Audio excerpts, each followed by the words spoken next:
ಸ್ನೇಹಿತರೆ, ನೀವು Amazon forest ಗಳಲ್ಲಿ ಕೆಲವು ಬುಡಕಟ್ಟು ಜನಾಂಗದವರು ಮನುಷ್ಯರನ್ನ ಕೊಂದು ತಿಂತಾರೆ ಅನ್ನೋ ಕಥೆನ ಕೇಳಿರ್ತೀರಾ. ಆದ್ರೆ ಈ ಮೂವಿನಲ್ಲಿ ಅಂತಹ ಬುಡಕಟ್ಟು ಜನಾಂಗದವರಿಗೆ ಬೇರೆ ಮನುಷ್ಯರು ಸಿಕ್ಕಾಗ ಅವರು ಆ ಮನುಷ್ಯರನ್ನ ಹೇಗೆ ಕಿತ್ತು ತಿಂತಾರೆ, ಹಾಗೆ ಆ ಮನುಷ್ಯರಿಗೆ ಎಷ್ಟೆಲ್ಲ ಟಾರ್ಚರ್ ಕೊಡ್ತಾರೆ ಅನ್ನೋದನ್ನ ಸಂಪೂರ್ಣವಾಗಿ ತಿಳಿಸಿದ್ದಾರೆ. ಈ ಮೂವಿನ ನೋಡುವಾಗ ನಿಮ್ಗೆ ಸ್ವಲ್ಪ ಹಿಂಸೆ ಅನ್ನಿಸ್ಬೋದು, ಆದ್ರೂ ಅಮೆಜಾನ್ ಫಾರೆಸ್ಟ್ ನಲ್ಲಿರುವಂತಹ ಬುಡಕಟ್ಟು ಜನಾಂಗದವರ ಆಚರಣೆಗಳು, ಅವರ ಮನಸ್ಥಿತಿಗಳು ಎಷ್ಟೆಲ್ಲ ಕ್ರೂರವಾಗಿರುತ್ತೆ ಅಂತ ನೀವು ತಿಳ್ಕೋಬೇಕು ಅಂದ್ರೆ ತಪ್ಪದೆ ಈ ಮೂವಿನ ಕೊನೆ ತನಕ ನೋಡ್ಬೇಕು. ಅಂದಾಗೆ ನಾವಿವಾಗ ನೋಡ್ತಿರುವ ಮೂವಿ ದ ಗ್ರೀನ್ ಇನ್ಫೆರ್ನೋ ಅಂತ. ಈ ಮೂವಿನ ಕ್ಯಾನಿಬಲ್ ಹಾರರ್ ಮೂವಿ ಅಂತಾನೆ ಹೇಳ್ಬೋದು. ಈ ಮೂವಿನಲ್ಲಿ ಬರುವಂತ ದೃಶ್ಯಗಳು ತುಂಬಾನೇ ಹಾರಬಲ್ ಆಗಿರ್ತವೆ. ಆದ್ರಿಂದ ಜಾಸ್ತಿ ಟೈಮ್ ವೇಸ್ಟ್ ಮಾಡದೆ ಸ್ಟೋರಿ ಕಡೆ ಹೋಗೋಣ.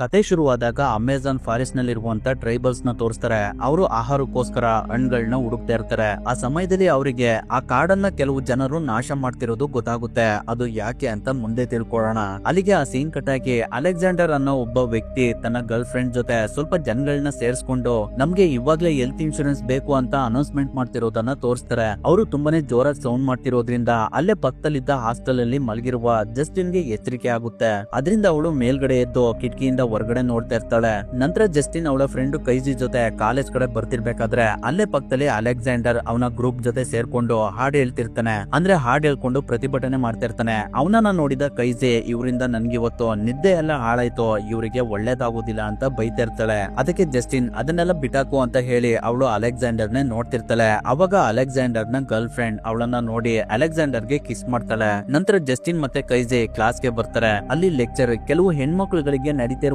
ಕೆಟ್ಟ ಆಚರಣೆಗಳ ಬಗ್ಗೆ ತಿಳಿಸ್ತಾ ಇರ್ತಾರೆ. ಆ ಆಚರಣೆಯಿಂದ ಪ್ರತಿ ವರ್ಷ 20 ಲಕ್ಷಕ್ಕಿಂತ ಹೆಚ್ಚಿನ ಹುಡುಗಿರು ತುಂಬಾನೇ ನೋವಿನಿಂದ ಬಳಲ್ತಾ ಇದ್ದಾರೆ ಅಂತ ಹೇಳ್ತಿರ್ತಾರೆ. ಅದನ್ನ ಕೇಳಿದ ಜಸ್ಟಿನ್ ಗೆ ಸಖತ್ ಕೋಪ ಬಂದು, ನಾವು ಇವ್ರಗಳನ್ನ ಹಾಗೆ ಬಿಡ್ಬಾರ್ದು, ನನ್ನ ತಂದೆ ಒಬ್ರು ಲಾಯರ್, ಅವ್ರಿಗೆ ಈ ವಿಷಯನ ತಿಳಿಸಿದ್ರೆ ಅವರು ಏನಾದ್ರೂ ಪರಿಹಾರ ಮಾಡ್ತಾರೆ ಅಂತ ಹೇಳ್ತಾಳೆ. ಅದಕ್ಕೆ ಆ ಲೆಕ್ಚರ್, ಆ ಆಚರಣೆಗಳು ಬರೀ ಒಂದ್ ದೇಶದಲ್ಲಿ ಮಾತ್ರ ನಡೀತಾ ಇಲ್ಲ, ಈ ಪ್ರಪಂಚದ ಮಧ್ಯಪ್ರದೇಶಗಳಲ್ಲಿ, ವೆಸ್ಟರ್ನ್ ಕಂಟ್ರೀಸ್ ಗಳಲ್ಲಿ, ಕೆಲವು ಮುಸ್ಲಿಮ್ಸ್ ದೇಶಗಳಲ್ಲಿ, ಹಾಗೆ ಅಮೆಜಾನ್ ನ ಆದಿವಾಸಿ ಜನಗಳಲ್ಲಿ ಈ ಆಚರಣೆ ಇನ್ನೂ ಇದೆ.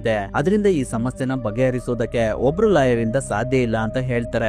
ಈಗಿರ್ಬೇಕಾದ್ರೆ ಜಸ್ಟಿನ್ ಮಾತಾಡೋದ್ನೆಲ್ಲ ಅಲ್ಲೇ ಪಕ್ಕದಲ್ಲಿದ್ದ ಜಾನ್ ನೋಟ್ ಮಾಡ್ಕೊಳ್ತಾ ಇರ್ತಾನೆ. ನಂತರ ಕ್ಲಾಸ್ ಮುಗಿದ್ಮೇಲೆ ಜಸ್ಟಿನ್ ಮತ್ತೆ ಕೈಜಿ ಇಬ್ರು ಹೊರಗಡೆ ಬರ್ತಿರ್ಬೇಕಾದ್ರೆ ಅವ್ರ ಹತ್ರ ಜಾನ್ ಬಂದು ಜಸ್ಟಿನ್ ಹತ್ರ ನಾನ್ ನಿಮ್ ಜೊತೆ ಸ್ವಲ್ಪ ಪ್ರೈವೇಟ್ ಆಗಿ ಮಾತಾಡ್ಬೇಕು ಅಂತ ಹೇಳ್ತಾನೆ. ಅದರಿಂದ ಕೈಜಿ ಅಲ್ಲೇ ಸೈಡಿಗೆ ಹೋಗ್ತಾಳೆ. ಅವಾಗ ಜಾನ್, ಅಲೆಕ್ಸಾಂಡರ್ ಈ ಪಾಂಪ್ಲೆಟ್ಸ್ ನ ನಿಮ್ಗೆ ಕೊಡು ಅಂತ ಹೇಳಿದಾನೆ. ಇವತ್ ಸಂಜೆ ಒಂದು ಮೀಟಿಂಗ್ ಇದೆ, ಅದರಲ್ಲಿ ನಾವೆಲ್ಲ ಕಾಲೇಜ್ P1 ಗೆ ಹೆಲ್ತ್ ಇನ್ಶೂರೆನ್ಸ್ ಕೊಡ್ಸೋದ್ರ ಬಗ್ಗೆ ಡಿಸ್ಕಸ್ ಮಾಡ್ತಾ ಇದೀವಿ. ನಿಮ್ಗೆ ಏನಾದ್ರೂ ಇಷ್ಟ ಆದ್ರೆ ಬರ್ಬೋದು, ನಮ್ ಗ್ರೂಪ್ ನಲ್ಲಿ ಹುಡುಗಿರು ಕೂಡ ಇದಾರೆ ಅಂತ ಹೇಳಿ ಅವನು ಅಲ್ಲಿಂದ ಹೋಗ್ತಾನೆ. ನಂತರ ಅಲ್ಲಿಗೆ ಕೈಜಿ ಬಂದು ಇವರಿಗೆಲ್ಲ ತಲೆ ಕೆಟ್ಟಿದೆ, ಅದರಿಂದನೇ ಇವ್ರುಗಳು ಹಿಂಗೆಲ್ಲ ಆಡ್ತಿದ್ದಾರೆ ಅಂತ ತಮಾಷೆ ಮಾಡ್ತಿರ್ತಾಳೆ. ಅದಾದ್ಮೇಲೆ ಜಸ್ಟಿನ್ ಮತ್ತೆ ಕೈಜಿ ಜಸ್ಟಿನ್ ತಂದೆ ಜೊತೆ ಲಂಚ್ ಮಾಡ್ತಿರೋದನ್ನ ತೋರಿಸ್ತಾರೆ. ಅವಾಗ ಜಸ್ಟಿನ್ ಅವಳ ತಂದೆ ಹತ್ರ ಅವರ ಲೆಕ್ಚರ್ ಹೇಳಿದ ವಿಷಯದ ಬಗ್ಗೆ ಡಿಸ್ಕಸ್ ಮಾಡ್ತಾ ಇರ್ತಾಳೆ. ಅದಕ್ಕೆ ಅವಳ ತಂದೆ ಅದನ್ನೆಲ್ಲ ಒಂದೇ ಸಲ ಸ್ಟಾಪ್ ಮಾಡೋದಕ್ಕೆ ಆಗೋದಿಲ್ಲ, ಸ್ವಲ್ಪ ಸಮಯ ತಗೊಳುತ್ತೆ ಅಂತ ಹೇಳ್ತಿರ್ತಾರೆ. ನಂತರ ಅವತ್ ರಾತ್ರಿ ಅಲೆಕ್ಸಾಂಡರ್ ಅವನ ಗ್ರೂಪ್ ನ ಮೆಂಬರ್ಸ್ ಗಳಿಗೆಲ್ಲ ಅಳಿವಿನ ಅಂಚಿನಲ್ಲಿರುವಂತ ಟ್ರೈಬಲ್ಸ್ ಗಳ ಬಗ್ಗೆ ನೀವೇನಾದ್ರೂ ಯೋಚನೆ ಮಾಡಿದೀರಾ? ಅವರ ಜಾಗನೆಲ್ಲ ನಾಶ ಮಾಡ್ತಿರುವಂತ ಕಂಪ್ನಿಗಳ ಬಗ್ಗೆ ನಾವು ಯೋಚನೆ ಮಾಡ್ಲೇಬೇಕು, ಅವರ ವಿರುದ್ಧ ನಾವು ಹೋರಾಡ್ಲೇಬೇಕು. ಈ ಸಮಸ್ಯೆಯ ಮಹತ್ವ ಗೊತ್ತಿರುವವರು ಯಾರ್ ಬೇಕಾದ್ರೂ ನಮ್ ಜೊತೆ ಸೇರ್ಕೋಬಹುದು. ತುಂಬಾ ವರ್ಷಗಳಿಂದ ಕೆಲವು ಕಂಪ್ನಿಗಳು ಅಮೆಜಾನ್ ಫಾರೆಸ್ಟ್ ನಲ್ಲಿ ನೈಸರ್ಗಿಕ ಅನಿಲ ಎಲ್ ಸಿಗುತ್ತೆ ಅಂತ GPS ಮೂಲಕ ತಿಳ್ಕೊಂಡು ಅದನ್ನ ಪಡ್ಕೊಳ್ಳೋದಕ್ಕೋಸ್ಕರ ಆ ಜಾಗದಲ್ಲಿರುವಂತ ಪ್ರಕೃತಿನೆಲ್ಲ ನಾಶ ಮಾಡ್ತಿದ್ದಾರೆ. ಹಾಗೆ ಆ ಜಾಗದಲ್ಲಿ ವಾಸವಾಗಿರುವಂತ ಟ್ರೈಬಲ್ಸ್ ಗಳನ್ನೆಲ್ಲ ಸಾಯಿಸ್ತಾ ಇದಾರೆ ಅಂತ ಹೇಳ್ತಿರ್ತಾನೆ. ಅಲ್ಲಿಗೆ ಜಸ್ಟಿಸ್ ಕೂಡ ಬಂದಿರ್ತಾಳೆ. ಅವಳು ಅಲೆಕ್ಸಾಂಡರ್ ನ ಮಾತುಗಳನ್ನ ಕೇಳಿಸ್ಕೊಂಡು, ಹಾಗಾದ್ರೆ ನಾವಿವಾಗ ಅರಣ್ಯಕ್ಕೆ ಹೋಗಿ ಉಪವಾಸ ಸತ್ಯಾಗ್ರಹ ಮಾಡ್ಬೇಕಾ ಅಂತ ಕೇಳ್ತಾಳೆ. ಅದಕ್ಕೆ ಅಲೆಕ್ಸಾಂಡರ್, ನೀನೇನು ಹೊಸಬ್ಳಲ್ವಾ, ಅದರಿಂದ ಈ ರೀತಿ ದುರಹಂಕಾರದಲ್ಲಿ ಮಾತಾಡ್ತಾ ಇದೀಯಾ, ನಿಮ್ಗಳಿಗೆಲ್ಲ ಅವ್ರ ಕಷ್ಟ ಎಲ್ಲ ಅರ್ಥ ಆಗುತ್ತೆ, ನೀನ್ ಇಲ್ಲಿಂದ ಹೋಗ್ಬಹುದು ಅಂತ ಹೇಳ್ತಾನೆ. ಅದರಿಂದ ಜಸ್ಟಿನ್ ತುಂಬಾನೇ ಬೇಜಾರ್ ಮಾಡ್ಕೊಂಡು ಅಲ್ಲಿಂದ ಹೋಗ್ತಾಳೆ. ನಂತರ ಅವತ್ ರಾತ್ರಿ ಜಸ್ಟಿನ್ ಮಲ್ಕೊಂಡು ತುಂಬಾನೇ ಯೋಚನೆ ಮಾಡ್ತಾಳೆ, ಅಲೆಕ್ಸಾಂಡರ್ ಮಾಡ್ತಿರುವಂತ ಕೆಲಸ ಸರಿ ಇದೆ, ಅವನಿಗೆ ನಾನು ಕೂಡ ಸಪೋರ್ಟ್ ಮಾಡ್ಬೇಕು ಅಂತ. ಅದರಿಂದ ನೆಕ್ಸ್ಟ್ ಡೇ ಜಸ್ಟಿನ್ ಅಲೆಕ್ಸಾಂಡರ್ ಹತ್ರ ಬಂದು, ರಾತ್ರಿ ನನ್ನಿಂದಾದ ತಪ್ಪಿಗೆ ಸಾರಿ ಕೇಳ್ತೀನಿ, ನಾನು ಆ ವಿಷಯದ ಬಗ್ಗೆ ತುಂಬಾನೇ ಸೀರಿಯಸ್ ಆಗಿ ಯೋಚನೆ ಮಾಡಿದೆ ಅಂತ ಹೇಳ್ತಾಳೆ. ಅವಾಗ ಅಲೆಕ್ಸಾಂಡರ್, ನಮ್ಗೆ ಸಮಸ್ಯೆಗಳನ್ನ ಅರ್ಥ ಮಾಡ್ಕೊಂಡು ಗಂಭೀರತೆಯಿಂದ ಮಾತಾಡುವವರು ಬೇಕು, ಗೇಲಿ ಮಾಡುವವರ ಅವಶ್ಯಕತೆ ನಮ್ಗಿಲ್ಲ ಅಂತ ಹೇಳ್ತಾನೆ. ಅದಕ್ಕೆ ಜಸ್ಟಿನ್, ನಾನು ಸೀರಿಯಸ್ ಆಗಿ ಯೋಚನೆ ಮಾಡಿದೆ, ನಾನ್ ನಿಮ್ಗೆ ಸಪೋರ್ಟ್ ಮಾಡ್ತೀನಿ, ನನ್ಗೂ ಕೂಡ ಒಂದು ಅವಕಾಶ ಕೊಡಿ, ಹಾಗೆ ನೀವು ಕೂಡ ನನ್ಗೆ ಇನ್ನೊಂದು ಹೆಲ್ಪ್ ಮಾಡ್ಬೇಕು. ಅದೇನಂದ್ರೆ ಈ ಮಿಷನ್ ಕಂಪ್ಲೀಟ್ ಆದ್ಮೇಲೆ ತುಂಬಾ ಕಂಟ್ರಿಗಳಲ್ಲಿ ಇವಾಗ್ಲೂ ನಡೀತಾ ಇರುವಂತಹ ಹೆಣ್ಮಕ್ಳುಗಳ ವಿಚಿತ್ರ ಆಚರಣೆಗಳನ್ನ ಸ್ಟಾಪ್ ಮಾಡೋದಕ್ಕೆ ನೀವು ಕೂಡ ಹೆಲ್ಪ್ ಮಾಡ್ಬೇಕು ಅಂತ ಹೇಳ್ತಾಳೆ. ಅದಕ್ಕೆ ಅಲೆಕ್ಸಾಂಡರ್ ಕೂಡ ಒಪ್ಕೊಳ್ತಾನೆ. ತಿಳ್ಕೊಳ್ತಾನೆ. ನಂತರ ಅವತ್ ರಾತ್ರಿ ಅಲೆಕ್ಸಾಂಡರ್ ಅವನ ಗ್ರೂಪ್ ಗೆ ಅಮೆಜಾನ್ ಫಾರೆಸ್ಟ್ ನ ಮ್ಯಾಪ್ ನ ತೋರಿಸಿ ಕಂಪ್ನಿಗಳು ಕೆಲಸ ಮಾಡ್ತಿರುವ ಜಾಗದ ಬಗ್ಗೆ ಎಕ್ಸ್ಪ್ಲೈನ್ ಮಾಡ್ತಾ ಇರ್ತಾನೆ. ಅವಾಗ ಅಲ್ಲಿಗೆ ಜಸ್ಟಿನ್ ಕೂಡ ಬರ್ತಾಳೆ. ನಂತರ ಅಲೆಕ್ಸಾಂಡರ್ ಮೊಬೈಲ್ ಗಳಿಂದ ಲೈವ್ ಬಂದು ಜನಗಳ ಮುಂದೆ ನಮ್ಗಳನ್ನ ಕಾಪಾಡಿ, ನಮ್ಗಳನ್ನ ಇವ್ರುಗಳು ಕಟಾಕಿ ನಮ್ಗಳಿಗೆ ತುಂಬಾನೇ ಹಿಂಸೆ ಕೊಡ್ತಿದ್ದಾರೆ, ನಾವುಗಳು ಈ ಕಾಡನ್ನ ರಕ್ಷಣೆ ಮಾಡೋದಕ್ಕೆ ಇಲ್ಲಿಗೆ ಬಂದಿದೀವಿ ಅಂತ ಹೇಳ್ಬೇಕು. ಅವಾಗ ಜನಗಳೇ ಆ ಕಂಪ್ನಿಗಳಿಗೆ ಶಿಕ್ಷೆ ಆಗೋ ಹಾಗೆ ಅಲ್ಲಿನ ಸರ್ಕಾರಕ್ಕೆ ಒತ್ತಾಯ ಮಾಡ್ತಾರೆ ಅಂತ ಹೇಳ್ತಾನೆ. ಅವಾಗ ಹ್ಯಾಮಿ ಆ ಕಾಡಿನೊಳಗಡೆ ನಮ್ಗೆ ಇಂಟರ್ನೆಟ್ ಎಲ್ಲಿ ಸಿಗುತ್ತೆ ಅಂತ ಕೇಳ್ತಾಳೆ. ಅದಕ್ಕೆ ಅಲೆಕ್ಸಾಂಡರ್ ಆ ಕಂಪ್ನಿಗಳ ಹತ್ರ ಸ್ಯಾಟಲೈಟ್ ಇದೆ, ಅದನ್ನ ನಾವು ಹ್ಯಾಕ್ ಮಾಡಿದ್ರೆ ನಮ್ಗೆ ಇಂಟರ್ನೆಟ್ ಸಿಗುತ್ತೆ ಅಂತ ಹೇಳ್ತಾನೆ. ನಂತರ ಕೈಸಿಗೆ ಜಸ್ಟಿನ್ ಅಲೆಕ್ಸಾಂಡರ್ ಜೊತೆ ಹೋಗ್ತಿರೋದು ಗೊತ್ತಾಗಿ ಅವಳಿಗೆ ಸಖತ್ ಬೈತಾ ಇರ್ತಾಳೆ. ಆದ್ರೂ ಕೂಡ ಜಸ್ಟಿನ್ ಸ್ವಲ್ಪನೂ ತಲೆ ಕೆಡಿಸ್ಕೊಳ್ತಾ ಇರೋದಿಲ್ಲ, ಯಾಕಂದ್ರೆ ನಾವು ಹೋಗ್ತಿರೋದು ಕಾಡನ್ನ ಉಳಿಸೋದಕ್ಕೆ, ಅದು ಒಳ್ಳೆ ವಿಷಯನೇ ಅಂತ ಅನ್ಕೊಳ್ತಾ ಇರ್ತಾಳೆ. ನಂತರ ಜಸ್ಟಿನ್ ಅವರ ತಂದೆಗೆ ಕಾಲ್ ಮಾಡಿ ನಾವು ಖಾಲಿ ಟ್ರಿಪ್ ಹೋಗ್ತಿದೀವಿ ಅಂತ ಸುಳ್ಳು ಹೇಳಿ ಬ್ಯಾಗ್ ನ ಪ್ಯಾಕ್ ಮಾಡ್ಕೊಂಡು ಅಲ್ಲಿಂದ ಹೊರಡ್ತಾಳೆ. ಅವಳು ಹೋಗ್ಬೇಕಾದ್ರೆ ಅವಳ ತಾಯಿ ಕೊಟ್ಟಿದ್ದ ಡಾಲರ್ ನ ತಗೊಂಡು ಹೊರಡ್ತಾಳೆ. ಅಬುಕ ಕೈಜಿ ತುಂಬಾನೇ ದುಃಖದಿಂದ ನೀನು ಅವ್ರಗಳ ಜೊತೆ ಸ್ವಲ್ಪ ಹುಷಾರಾಗಿರುವ ಅಂತ ಹೇಳ್ತಾಳೆ. ನಂತರ ಎಲ್ಲರೂ ಫ್ಲೈಟ್ ನಲ್ಲಿ ಅಮೆಜಾನ್ ಕಾಡಿಗೆ ನಿಯರೆಸ್ಟ್ ಆಗಿರುವಂತ ಸಿಟಿಗೆ ಬಂದು ಅಲೆಕ್ಸಾಂಡರ್ ನ ಸ್ನೇಹಿತನಾದ ಕಾಲಸ್ ನ ಮೀಟ್ ಮಾಡ್ತಾರೆ. ಅವನು ಕಾಡಿನೊಳಗಡೆ ಹೋಗೋದಕ್ಕೆ ಒಂದು ಪ್ರೈವೇಟ್ ಜೆಟ್ ಅನ್ನ ತಂದಿರ್ತಾನೆ. ಅಲೆಕ್ಸಾಂಡರ್ ಕಾಲಸ್ ನ ಎಲ್ಲರಿಗೂ ಪರಿಚಯ ಮಾಡ್ಕೊಡ್ತಾನೆ. ಅಲ್ಲಿ ಕಾಲಸ್ ಒಬ್ಬ ಡ್ರಗ್ ಡೀಲರ್ ಕೂಡ ಆಗಿರ್ತಾನೆ. ನಂತರ ಎಲ್ಲರೂ ಅಲ್ಲಿಂದ ಅಮೆಜಾನ್ ಕಾಡಿನ ಕಡೆ ಹೋಗ್ತಾರೆ. ಸ್ವಲ್ಪ ಸಮಯ ಆದ್ಮೇಲೆ ಎಲ್ಲರೂ ಜೆಟ್ ಇಂದ ಕೆಳಗಡೆ ಇಳಿದು ಅಮೆಜಾನ್ ಕಾಡಿನೊಳಗಡೆ ಹೋಗೋದಕ್ಕೆ ಅಲ್ಲಿನ ಲೋಕಲ್ ಆಟೋಗಳಿಂದ ಹೋಗಿ ಒಂದು ಹೋಟೆಲ್ ನಲ್ಲಿ ಊಟ ಮಾಡ್ತಾ ಇರ್ತಾರೆ. ಅವಾಗ ಕಾಲಸ್ ಗಾಡ್ಗೆ ಸ್ವಲ್ಪ ಗಾಂಜನ ಕೊಟ್ಟು ಮಜಾ ಮಾಡುವಂತ ಹೇಳ್ತಾನೆ. ಅಲ್ಲಿ ಅಲೆಕ್ಸಾಂಡರ್ ಎಲ್ಲರಿಗೂ ಒಂದೊಂದು ಮೊಬೈಲ್ ನ ಕೊಟ್ಟು ಎಲ್ರು ಈ ಮೊಬೈಲ್ ನ ಹುಷಾರಾಗಿ ಇಟ್ಕೊಳ್ಳಿ, ಈ ಮೊಬೈಲ್ ಗಳೇ ನಮ್ಗೆ ವೆಪನ್ಸ್ ಇದ್ದ ಹಾಗೆ, ಯಾಕಂದ್ರೆ ಆ ಕಂಪ್ನಿನ ಪ್ರೊಟೆಕ್ಷನ್ ಮಾಡೋದಕ್ಕೆ ಎಕ್ಸ್ ಸರ್ವಿಸ್ ಮ್ಯಾನ್ ಗಳನ್ನ ನೇಮಕ ಮಾಡಿದ್ದಾರೆ, ಅವ್ರ ಹತ್ರ ಗನ್ಗಳು ಇರ್ತವೆ, ಅವ್ರು ಬೇಕಾದ್ರೆ ಶೂಟ್ ಕೂಡ ಮಾಡಬಹುದು ಅಂತ ಹೇಳ್ತಾನೆ. ಅದರಿಂದ ಅಲ್ಲಿದ್ದವರೆಲ್ಲ ಸಖತ್ ಭಯ ಪಡ್ತಿರ್ತಾರೆ. ಅದಕ್ಕೆ ಅಲೆಕ್ಸಾಂಡರ್ ನಾನು ಯಾರಿಗೂ ಇಲ್ಲಿಗೆ ಬನ್ನಿ ಅಂತ ಬಲವಂತ ಮಾಡಿಲ್ಲ, ನಿಮ್ಗೆ ಹೋಗ್ಬೇಕು ಅಂತ ಅನ್ಸಿದ್ರೆ ಇವಾಗ್ಲೂ ಹೋಗ್ಬಹುದು ಅಂತ ಹೇಳ್ತಾನೆ. ಅವಾಗ ಎಲ್ರು ಸುಮ್ನಾಗ್ತಾರೆ. ಅದಾದ್ಮೇಲೆ ಎಲ್ರು ಅಮೆಜಾನ್ ಕಾಡಿಗೆ ಕನೆಕ್ಟ್ ಆಗುವಂತ ನದಿ ಹತ್ರ ಬಂದು 2 ಬೋಟ್ ಗಳನ್ನ ತಗೊಂಡು ಅಲ್ಲಿಂದ ಹೊರಡ್ತಾರೆ. ಕೆಲವು ಗಂಟೆಗಳ ಪ್ರಯಾಣದ ನಂತರ ಅವ್ರು ತಲುಪಬೇಕಾದ ಜಾಗ ಬರುತ್ತೆ. ಅದರಿಂದ ಎಲ್ರು ಬೋಟ್ ಇಂದ ಕೆಳಗಡೆ ಇಳಿದು ಅಲ್ಲಿನ ಕಂಪ್ನಿ ವರ್ಕರ್ಸ್ ಗಳು ಯೂಸ್ ಮಾಡುವಂತ ಬಟ್ಟೆನ ಹಾಕೊಂಡು ಕಾಡಿನೊಳಗಡೆ ಹೋಗ್ತಾರೆ. ಅವ್ರಗಳೆಲ್ಲ ಸ್ವಲ್ಪ ದೂರ ಕಾಡಿನೊಳಗಡೆ ಬಂದಾಗ ಒಂದ್ ಕಡೆ ಅವರಿಗೆ ಕಂಪ್ನಿಯ ವರ್ಕರ್ಸ್ ಗಳು ಕಾಡಿನ ಮರಗಳನ್ನೆಲ್ಲ ಕಟ್ ಮಾಡ್ತಿರುವ ಜಾಗ ಸಿಗುತ್ತೆ. ಅವಾಗ ಊಟದ ಸಮಯ ಆದ್ರಿಂದ ಎಲ್ಲ ವರ್ಕರ್ಸ್ ಗಳು ಊಟಕ್ಕಂತ ಹೋಗ್ತಾ ಇರ್ತಾರೆ. ಆ ಸಮಯನ ನೋಡ್ಕೊಂಡು ಎಲ್ಲರೂ ಕೆಲಸ ಮಾಡ್ತಿರುವಂತ ಜಾಗದ ಹತ್ರ ಹೋಗಿ ಕಬ್ಬಿಣದ ಚೈನ್ ಗಳಿಂದ ಅವರನ್ನ ಅವರೇ ಲಾಕ್ ಮಾಡ್ಕೋತಾ ಇರ್ತಾರೆ. ಅವಾಗ ಜಸ್ಟಿನ್ ಹತ್ರ ಇದ್ದ ಬೀಗ ಲಾಕ್ ಆಗ್ತಿರೋದಿಲ್ಲ. ಅಷ್ಟರಲ್ಲಿ ಎಲ್ಲರೂ ಮೊಬೈಲ್ ನ ಆನ್ ಮಾಡಿ ಅಲ್ಲಿದ್ದ ಸ್ಯಾಟಲೈಟ್ ನ ಸಹಾಯದಿಂದ ಸೋಷಿಯಲ್ ಮೀಡಿಯಾಗಳಲ್ಲಿ ಲೈವ್ ಬಂತು ಈ ಕಾಡು ನಮ್ದು, ಈ ಕಾಡನ್ನ ಬಿಟ್ಟೋಗಿ ಅಂತ ಕೂಗೋದಕ್ಕೆ ಸ್ಟಾರ್ಟ್ ಮಾಡ್ತಾರೆ. ಅದರಿಂದ ಆ ಕಂಪ್ನಿಯ ಎಕ್ಸ್ ಸರ್ವಿಸ್ ಮ್ಯಾನ್ ಗಳೆಲ್ಲ ಅವ್ರ ಹತ್ರ ಬಂದು ಅವರನ್ನ ಶೂಟ್ ಮಾಡೋದಕ್ಕೆ ನೋಡ್ತಾ ಇರ್ತಾರೆ. ಆದ್ರೆ ಅವರ ಕೈಯಲ್ಲಿದ್ದ ಮೊಬೈಲ್ ನ ನೋಡಿ ಅವರಿಗೆ ಏನು ಮಾಡೋದಿಲ್ಲ.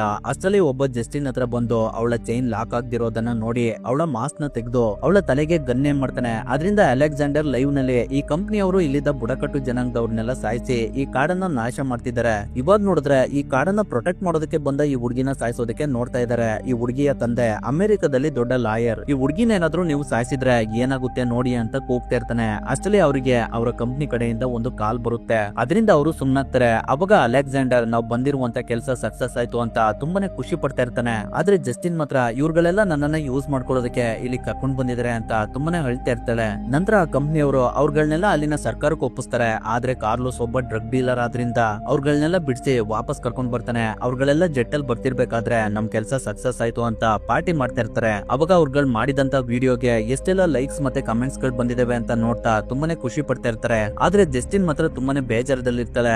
ಈಗಿರ್ಬೇಕಾದ್ರೆ ಅವ್ರು ಹೋಗ್ತಿದ್ದ ಜೆಟ್ ನಲ್ಲಿ ಬೆಂಕಿ ಬಂದು ಅದು ಕೆಳಗಡೆ ಬೀಳ್ತಾ ಇರುತ್ತೆ. ಅವಾಗ ಕೆಲವರು ಸೀಟ್ ಜೊತೆನೆ ಹಿಂದೆಯಿಂದ ಹಾರ ಹೋಗ್ತಾ ಇರ್ತಾರೆ. ಈ ಸೀನ್ ಅಂತೂ ಲೈವ್ ಆಗಿ ಫ್ಲೈಟ್ ಕ್ರಾಶ್ ಆದ್ರೆ ಹೇಗಿರುತ್ತೆ ಅನ್ನೋದನ್ನ ತುಂಬಾ ಚೆನ್ನಾಗಿ ತೋರಿಸಿದ್ದಾರೆ. ಆ ಜೆಟ್ ಕೆಳಗಡೆ ಬೀಳ್ತಿರ್ಬೇಕಾದ್ರೆ ತುಂಬಾ ಜನಕ್ಕೆ ಇಂಜುರಿ ಆಗ್ತಾ ಇರುತ್ತೆ. ಹಾಗೆ ಆ ಜೆಟ್ ನ ಪೈಲಟ್ ಗೆ ಯಾವ್ದೋ ಒಂದು ಮರದ ಪೀಸ್ ಹೊಡೆದು ಅವನ ತಲೆ ಕಟ್ಟಾಗ್ಬಿಡುತ್ತೆ. ನಂತರ ಬದುಕಿರೋರೆಲ್ಲ ಆ ಜೆಟ್ ಇಂದ ಹೊರಗಡೆ ಬಂದು ಒಬ್ರಿಗೊಬ್ರು ಸಮಾಧಾನ ಮಾಡ್ಕೊಳ್ತಿರ್ಬೇಕಾದ್ರೆ ಅವರ GPS ಎಲ್ಲೋ ಕಳ್ದೋಗ್ಬಿಟ್ಟಿರುತ್ತೆ. ಅದನ್ನ ಹುಡ್ಕೋದಕ್ಕೆ ಅಂತ ಬ್ರೋಕ್ ಹಿಂದೆ ತಿರುಗಿದಾಗ ಜೆಟ್ ಇಂಜಿನ್ ನ ಬ್ಲೇಡ್ ಅವನ ತಲೆಗೆ ಹೊಡೆದು ಅವನು ಅಲ್ಲೇ ಸತ್ತೋಗ್ತಾನೆ. ಅಲ್ಲೇ ಪಕ್ಕದಲ್ಲಿ ಕಾರ್ಲೋಸ್ ಕೂಡ ಸತ್ತೋಗಿರ್ತಾನೆ. ಈಗಿರ್ಬೇಕಾದ್ರೆ ಅವ್ರು ಇರುವಂತ ಜಾಗಕ್ಕೆ ಯಾರೋ ಬರ್ತಿರೋದು ಅಲೆಕ್ಸಾಂಡರ್ ಲವರಿಗೆ ಗೊತ್ತಾಗುತ್ತೆ. ಅದರಿಂದ ಅವಳು ಯಾರಾದ್ರೂ ಇದೀರಾ ಹೆಲ್ಪ್ ಮಾಡಿ ಅಂತ ಕೂಗ್ತಾ ಅವ್ರ ಕಡೆನೆ ಹೋಗ್ತಿರ್ತಾಳೆ. ಅಷ್ಟರಲ್ಲಿ ಅವಳ ಕುತ್ತಿಗೆಗೆ ಒಂದು ಬಾಣ ಬಂದು ಚುಚ್ಕೊಳ್ಳುತ್ತೆ. ಹಾಗೆ ಬೇರೆಯವ್ರಿಗೆಲ್ಲ ಪ್ರಜ್ಞೆ ತಪ್ಪೋ ಹಾಗೆ ಚಿಕ್ಕ ಚಿಕ್ಕ ಹ್ಯಾರೋಗಳು ಬಂದು ಚುಚ್ಕೊಳ್ತವೆ. ಅದರಿಂದ ಅವ್ರಗಳೆಲ್ಲ ಅಲ್ಲೇ ಪ್ರಜ್ಞೆ ತಪ್ಪಿ ಬಿದ್ದೋಗ್ತಾರೆ. ನಂತರ ಅವ್ರಗಳಿಗೆ ಪ್ರಜ್ಞೆ ಬಂದಾಗ ಆ ಕಾಡಿನ ಬುಡಕಟ್ಟು ಜನಾಂಗದವರು ಅವ್ರಗಳನ್ನ ದೋಣಿನಲ್ಲಿ ಹಾಕೊಂಡು ಹೋಗ್ತಿರ್ತಾರೆ. ಸ್ವಲ್ಪ ಸಮಯದ ನಂತರ ಆ ಬುಡಕಟ್ಟು ಜನಾಂಗದ ಬಸ್ತಿ ಬಂದಾಗ ಅಲ್ಲಿನ ಜನಗಳೆಲ್ಲ ಬಂದು ಅವ್ರಗಳ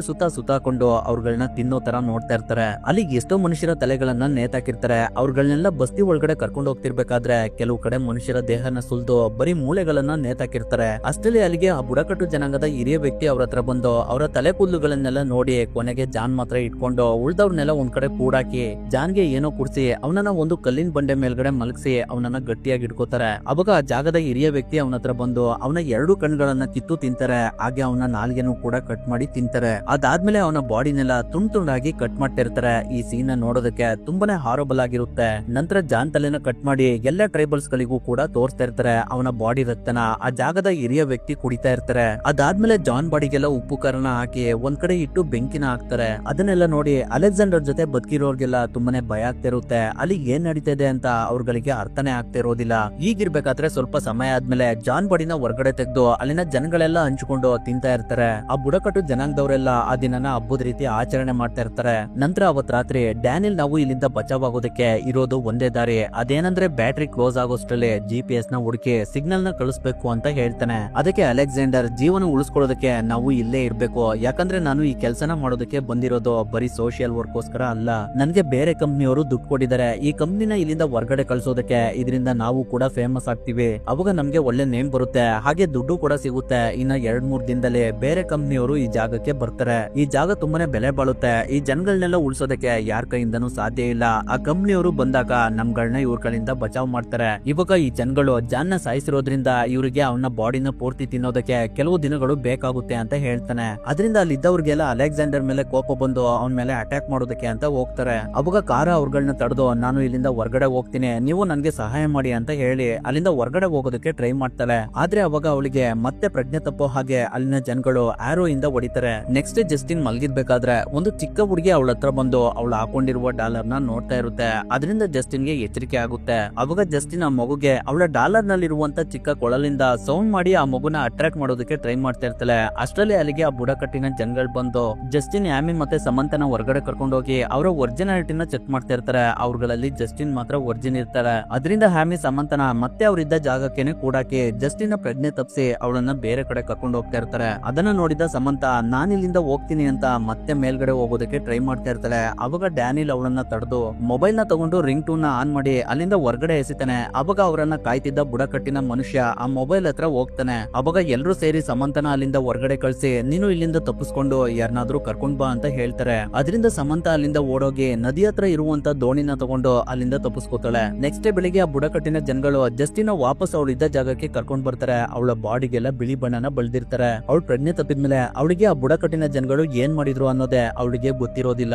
ನಂತರ ಅಲ್ಲಿನ ಮಕ್ಕಳುಗಳು ಅವರಿಗೆಲ್ಲ ತಿನ್ನೋದಕ್ಕೆ ಸ್ವಲ್ಪ ಆಹಾರನ ತಂದ್ಕೊಡ್ತಾರೆ. ಅವಾಗ ಜಸ್ಟಿನ್ ಮತ್ತೆ ಅವಳ ಹತ್ರ ಡಾಲರ್ ನಲ್ಲಿ ಇದ್ದ ಕೊಳಲಿಂದ ಆ ಮಗುಗೆ ಇಂಪ್ರೆಸ್ ಮಾಡೋದಕ್ಕೆ ನೋಡ್ತಾಳೆ. ಆದ್ರೂ ಕೂಡ ಆ ಮಗು ಅಲ್ಲಿಂದ ಹೋಗುತ್ತೆ. ಅವರಿಗೆ ಕೊಟ್ಟಿರುವಂತ ಆಹಾರ ಯಾವುದೋ ಒಂದು ಪ್ರಾಣಿಯ ಮಾಂಸ ಆಗಿರುತ್ತೆ. ಅದನ್ನ ನೋಡಿದ ಆಮಿ ನನ್ಗೆ ನಾನ್ ವೆಜ್ ತಿಂದು ಅಭ್ಯಾಸ ಇಲ್ಲ ಅಂತ ಹೇಳ್ತಿರ್ತಾಳೆ. ಅದಕ್ಕೆ ಡ್ಯಾನಿಲ್ ನಾವ್ ಇಲ್ಲಿಂದ ತಪ್ಪಿಸ್ಕೊಳ್ಳೋದಕ್ಕೆ ಎನರ್ಜಿ ಬೇಕು, ಅದರಿಂದ ವಿಧಿ ಇಲ್ದೆ ಇದನ್ನ ತಿನ್ಲೇಬೇಕು ಅಂತ ಹೇಳ್ತಾನೆ. ಅದರಿಂದ ಎಲ್ರು ಅವ್ರಿಗೆ ಇಷ್ಟ ಇಲ್ದೇ ಇದ್ರು ಆಹಾರನ ತಿಂತಾ ಇರ್ತಾರೆ. ಆಮಿ ಕೂಡ ವಿಧಿ ಇಲ್ದೇನೆ ತಿಂತಾಳೆ. ಆದ್ರೆ ಅವಳಿಗೆ ಅವಳು ತಿಂತಿದ್ದ ಬೋಲ್ ಒಳಗಡೆ ಕಾರಳ ಬಾಡಿ ಚರ್ಮ ಇರುತ್ತೆ. ಅದು ಆಮಿಗೆ ಕಾರ ಅವಳ ಬಾಡಿಗೆ ಹಾಸ್ಕೊಂಡಿದ್ದ ಟ್ಯಾಟೋ ಇಂದ ಗೊತ್ತಾಗ್ಬಿಡುತ್ತೆ. ಕಾರೆಲ್ಲ ಟ್ಯಾಟೋ ಇರುವಂತ ಚರ್ಮನ ಇಟ್ಕೊಂಡು ಅಲ್ಲಿನ ಮಕ್ಕಳುಗಳೆಲ್ಲ ಆಟ ಆಡ್ತಿರ್ತವೆ. ಅದನ್ನ ನೋಡಿದ ಆಮಿ ನಾನಿನ್ನ ಬದುಕೋದಿಲ್ಲ ಅಂತ ಡಿಸೈಡ್ ಮಾಡಿ ಅವಳ ಕೈಯಲ್ಲಿದ್ದ ಬೋಲ್ ನ ಪೀಸ್ ಮಾಡಿ ಅದರ ಒಂದು ಪೀಸ್ ಇಂದ ಅವಳ ಕುತ್ತಿಗೆನ ಅವಳೇ ಕಟ್ ಮಾಡ್ಕೊಂಡು ಸತ್ತೋಗ್ತಾಳೆ. ಅವಾಗ ಡ್ಯಾನಿಲ್ ಒಂದು ಪ್ಲಾನ್ ಮಾಡಿ ಗಾರ್ಡ್ ಹತ್ರ ಇದ್ದ ಗಾಂಜನ ಇಸ್ಕೊಂಡು ಆಮಿ ಬಾಡಿ ಒಳಗಡೆ ತುರುಕ್ತಾನೆ. ಯಾಕಂದ್ರೆ ನೆಕ್ಸ್ಟ್ ಆ ಬುಡಕಟ್ಟಿನ ಜನಾಂಗದವರು ಆಮಿ ಸತ್ತಿರೋದ್ರಿಂದ ಮೊದ್ಲು ಅವಳನ್ನೇ ತಿಂತಾರೆ. ಅವಾಗ ಅವಳ ಬಾಡಿ ಒಳಗಡೆ ಇರುವಂತ ಗಾಂಜನ ಕೂಡ ಅವರು ತಿಂತಾರೆ.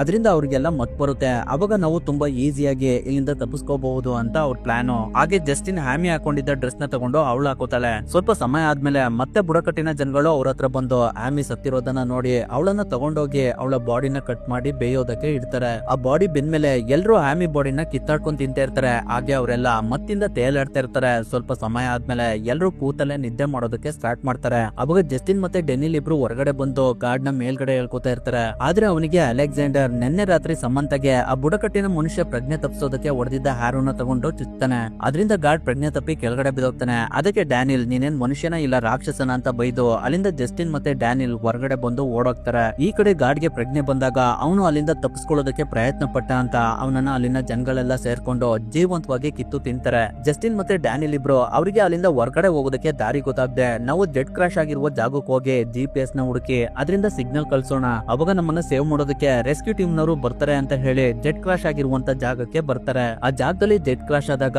ಯಾರ್ಯಾರು ಸತ್ತಿದ್ರು ಅವ್ರನ್ನೆಲ್ಲ ಒಂದು ಕಂಬಕ್ಕೆ ನೇತಾಕಿರ್ತಾರೆ. ಅದನ್ನ ನೋಡಿ ಜಸ್ಟಿನ್ ಮತ್ತೆ ಡ್ಯಾನಿಲ್ಗೆ ಸಖತ್ ಭಯ ಆಗ್ತಿರುತ್ತೆ. ಆದ್ರೂ ಕೂಡ ಡ್ಯಾನಿಲ್ ಹೇಗೋ ಮಾಡಿ GPS ನ ಹುಡುಕ್ತಾನೆ. ಆದ್ರೆ ಅಷ್ಟೊತ್ತಿಗಾಗ್ಲೇ ಅದರ ಬ್ಯಾಟ್ರಿ ಲೋ ಆಗಿ ಅದು ಸ್ವಿಚ್ ಆಫ್ ಆಗಿರುತ್ತೆ. ಅಷ್ಟರಲ್ಲಿ ಅವರಿಗೆ ಯಾವ್ದೋ ಮೊಬೈಲ್ ನಿಂದ ಸೌಂಡ್ ಬರ್ತಿರೋದು ಕೇಳುತ್ತೆ. ಅದರಿಂದ ಅವರು ಅಲ್ಲಿ ಸತ್ತಿರೋರ್ ಪಾಕೆಟ್ ನಲ್ಲಿ ಯಾವ್ದಾದ್ರು ಮೊಬೈಲ್ ಇದೆಯಾ ಅಂತ ನೋಡ್ತಾ ಇರ್ತಾರೆ. ಅವಾಗ ಸಾರಾ ಬಾಡಿಯ ಪ್ಯಾಂಟ್ ಪಾಕೆಟ್ ನಲ್ಲಿ ಮೊಬೈಲ್ ಇರೋದು ಅವರಿಗೆ ಗೊತ್ತಾಗುತ್ತೆ. ಇನ್ನೇನ್ ಅವರು ಆ ಮೊಬೈಲ್ ನ ತಗೋಬೇಕು. ಅಷ್ಟರಲ್ಲಿ ಅಲ್ಲಿಗೆ ಕೆಲವು ಬುಡಕಟ್ಟಿನ ಜನಗಳು ಬಂದು ಆರೋಗಳಿಂದ ಹೊಡೆದು ಅವರನ್ನ ಪ್ರಜ್ಞೆ ತಪ್ಪಿಸ್ತಾರೆ. ನೆಕ್ಸ್ಟ್ ಡ್ಯಾನಿಲ್ ನ ಒಂದು ಕಂಬು ಕಟಾಕಿ ಅವನ ಮೂಳೆ ಎಲ್ಲ ಮುರಿದೋಗೋ ರೀತಿ ಹೊಡಿತಾ ಇರ್ತಾರೆ. ಈ ಕಡೆ ಜಸ್ಟಿನ್ ಕೂಡ ಕಟಾಕಿ ಅವಳ ಬಾಡಿಗೆ ಏನೋ ಇಡ್ತಾ ಇರ್ತಾರೆ. ಹಾಗೆ ಡ್ಯಾನಿಲ್ ಬಾಡಿಗೂ ಕೂಡ ಯಾವ್ದೋ ಗ್ರೀನ್ ಕಲರ್ ಪೇಸ್ಟ್ ನ ಇಡ್ತಾರೆ. ಅವಾಗ ಕಾಡಿನಲ್ಲಿ ಇರುವಂತ ಇರುವೆಗಳೆಲ್ಲ ಡ್ಯಾನಿಲ್ ಬಾಡಿ ಮೇಲ್ಗಡೆ ಬಂದು ಅವನನ್ನ ಸಖತ್ ಕಟ್ತಾ ಇರ್ತವೆ. ಈಗಿರ್ಬೇಕಾದ್ರೆ ಆ ಬುಡಕಟ್ಟಿನ ಜನಾಂಗದ ಹಿರಿಯ ವ್ಯಕ್ತಿ ಜಸ್ಟಿನ್ ಹತ್ರ ಬಂದು ಅವಳನ್ನ ಸಾಯಿಸೋದಕ್ಕೆ ನೋಡ್ತಾ ಇರ್ತಾರೆ. ಅಷ್ಟರಲ್ಲಿ ಯಾರೋ ಕೂಗ್ತಿರೋ ಸೌಂಡ್ ಅವರಿಗೆ ಕೇಳುತ್ತೆ. ಅದರಿಂದ ಅವರು ಹೊರಗಡೆ ಬಂದು ನೋಡಿದ್ರೆ ಆ ಬುಡಕಟ್ಟಿನ ಮನುಷ್ಯ ಒಬ್ಬ ವ್ಯಕ್ತಿಯ ತಲೆನ ಕಟ್ ಮಾಡ್ಕೊಂಡು ಬಂದು ಅವನ ಭಾಷೆನಲ್ಲಿ ಏನು ಹೇಳ್ತಾ ಇರ್ತಾನೆ. ಅವಾಗ ಅವರೆಲ್ಲ ಅವ್ರ ಹತ್ರ ಇದ್ದ ಬಿಲ್ಲು ಬಾಣ ಬರ್ಜಿಗಳನ್ನೆಲ್ಲ ತಗೊಂಡು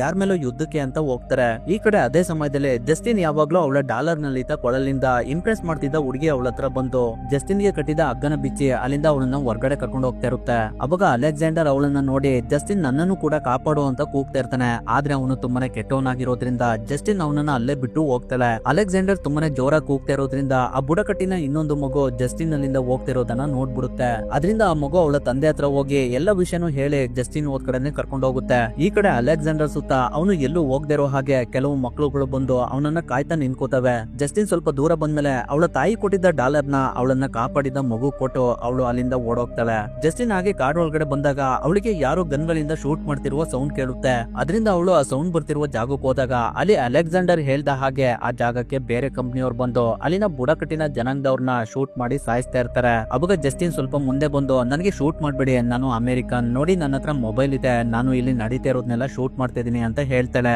ಅವಾಗ ಗನ್ಮ್ಯಾನ್ ನಿನ್ನ ಹತ್ರ ಇರುವಂತ ಮೊಬೈಲ್ ನ ಕೆಳಗಡೆ ಬಿಸಾಕು ಅಂತ ಹೇಳ್ತಾನೆ. ಜಸ್ಟಿನ್ ಗೆ ಬೇರೆ ವಿಧಿ ಇಲ್ದೆ ಅವಳ ಹತ್ರ ಇದ್ದ ಮೊಬೈಲ್ ನ ಕೆಳಗಡೆ ಬಿಸಾಕ್ತಾಳೆ. ನಂತರ ಜಸ್ಟಿನ್ ಗನ್ಮ್ಯಾನ್ ಗಳು ಅಲ್ಲಿಂದ ಒಂದು ಹೆಲಿಕಾಪ್ಟರ್ ನಿಂದ ಅವಳನ್ನ ಅವಳ ದೇಶಕ್ಕೆ ವಾಪಸ್ ಕಳಿಸ್ತಾರೆ. ಈ ಕಡೆ ಜೀವಂತವಾಗಿ ಉಳಿದಿದ್ದ ಟ್ರೈಬಲ್ಸ್ ಗಳೆಲ್ಲ ವಾಪಸ್ ಅವರ ಬಸ್ತಿ ಕಡೆ ಹೋಗ್ತಾರೆ. ಅದಾದ ನಂತರ ಜಸ್ಟಿನ್ ಅಮೆರಿಕಕ್ಕೆ ಬಂದು ಅವಳ ತಂದೆ ಮತ್ತೆ ಅಲ್ಲಿನ ಆಫೀಸರ್ಸ್ ಗಳಿಗೆ ಉಳಿದ ಸ್ಟೂಡೆಂಟ್ಸ್ ಗಳೆಲ್ಲ ಜೆಟ್ ಕ್ರಾಶ್ ಇಂದ ಸತ್ತೋದ್ರು. ಆ ಇನ್ಸಿಡೆಂಟ್ ಅಲ್ಲಿ ಉಳಿದಿದ್ದು ನಾನೊಬ್ಳೆ. ನಾನು ಇಲ್ಲಿವರೆಗೂ ಆದಿವಾಸಿಗಳ ಜೊತೆನೆ ಇದ್ದೆ. ಅವರು ನನ್ನನ್ನ ತುಂಬಾನೇ ಚೆನ್ನಾಗಿ ನೋಡ್ಕೋತಾ ಇದ್ರು. ಅವರೇ ನನಗೆ ಊಟ ಎಲ್ಲ ಕೊಡ್ತಿದ್ರು. ಆ ಆದಿವಾಸಿಗಳು ತುಂಬಾನೇ ಒಳ್ಳೆಯವರು ಅಂತ ಸುಳ್ಳು ಹೇಳ್ತಾಳೆ. ಹಾಗೆ ಅಲ್ಲಿಗೆ ಬೇರೆ ಕಂಪ್ನಿಯವ್ರು ಬಂದು ಮತ್ತೆ ಅಲ್ಲಿನ ಕಾಡನ್ನ ನಾಶ ಮಾಡ್ತಿರುವ ವಿಷಯನ ತಿಳಿಸ್ತಾಳೆ. ಅವಾಗ ಒಬ್ರು ಆಫೀಸರ್ ಅಲ್ಲಿ ನಿನ್ನ ಬಿಟ್ರೆ ಬೇರೆ ಇನ್ಯಾರು ಇಲ್ವಾ ಅಂತ ಕೇಳ್ತಾರೆ. ಅದಕ್ಕೆ ಜಸ್ಟಿನ್ ಇಲ್ಲ ಇನ್ಯಾರು ಇಲ್ಲ, ಎಲ್ಲರೂ ಸತ್ತೋದ್ರು ಅಂತ ಹೇಳ್ತಾಳೆ. ಅಲ್ಲಿಗೆ ಈ ಮೂವಿ ಎಂಡ್ ಆಗುತ್ತೆ.